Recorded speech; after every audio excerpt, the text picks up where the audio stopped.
I love a Nigerian jellof, and so I was inspired to make this brown rice recipe. Of course, I used the jellof method of making it. I use tomatoes 3 ways to bring out the tomato flavor. I use dried, sun-dried tomatoes, and also regular tomatoes and tomato paste.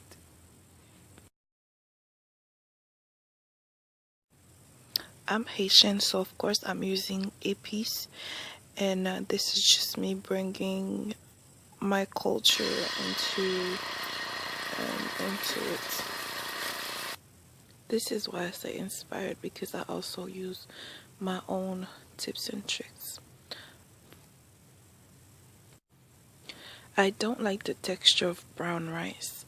It takes too long to cook, and the texture is always feeling like it needs to cook some more.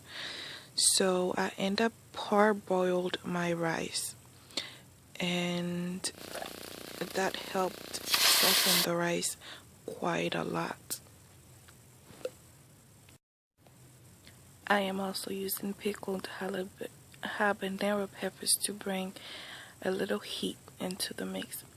For the mixture, it's just basically sun-dried tomatoes, regular tomatoes, onions, scallions, bell peppers, and sweet peppers that I put in there.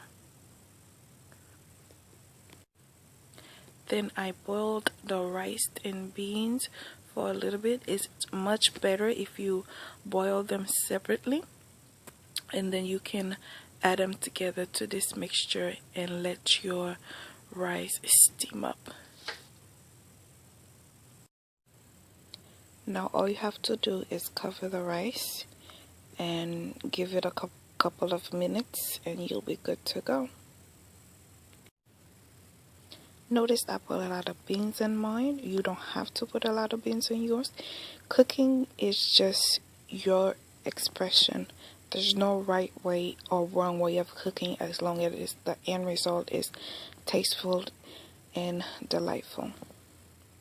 Thanks for watching this quick, it's not a tutorial really, it's just a demonstration of how I make my brown rice so that I can eat it, because I really don't like brown rice.